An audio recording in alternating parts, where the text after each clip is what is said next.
ಮೊದಲಿಗೆ 6 ಗಂಟೆ ಮುಂಚೆ ನೆನೆಸಿಟ್ಕೊಂಡಿರೋ ರಾಗಿ, ತುರಿದಿಟ್ಕೊಂಡಿರೋ ಕೊಬ್ಬರಿ, ಸ್ವಲ್ಪ ಗಸಗಸೆ, ಮನೇಲಿ ಮಾಡಿಟ್ಟಿರೋ ತುಪ್ಪ, 2-3 ಏಲಕ್ಕಿ ಚಚ್ಚಿ ಪುಡಿ ಮಾಡಿ ಇಟ್ಕೊಂಡಿದ್ದೀನಿ. ಈಗ ರುಬ್ಬಿರೋ ರಾಗಿನ ಹಾಲು ತಗೋಬೇಕು.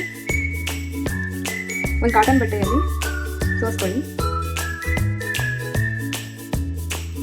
ಒಂದು ಪ್ಯಾನ್ಗೆ ರುಬ್ಬಿಟ್ಕೊಂಡಿರೋ ರಾಗಿ ಹಾಲನ್ನ ಹಾಕ್ತಾ ಇದ್ದೀನಿ.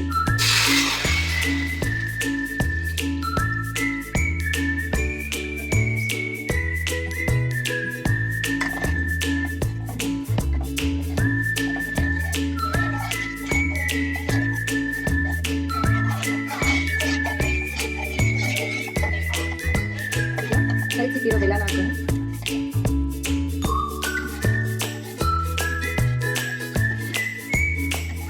ಇದನ್ನ ಕೈ ಬಿಡದೆ ಆಡಿಸ್ತಾ ಇರಬೇಕು, ಇಲ್ಲಾಂದ್ರೆ ಕಲಾಗಿರೋದು. 2 ಸ್ಪೂನ್ ತುಪ್ಪ ಸೇರಿಸ್ಕೊತಾ ಇದ್ದೀನಿ.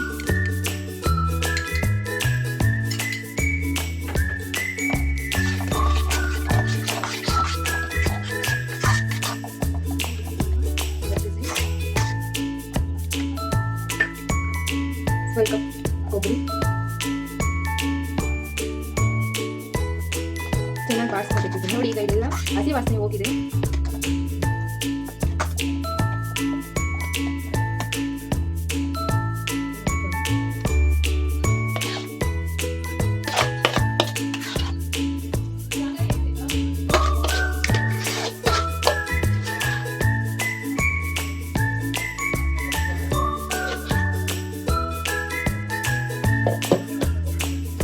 ಇದರ ಮೇಲೆ ಗಸಗಸೆ ಉಡಿಸ್ತೀನಿ.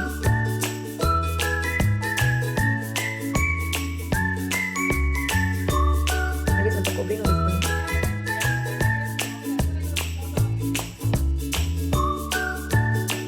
ಈಗ ಇದನ್ನ 2 ಅವರ್ಸ್ ಹಾಗೆ ಬಿಟ್ಟರೆ ಹಾಲು ಬಾಯಿ ರೆಡಿ ಆಗುತ್ತೆ.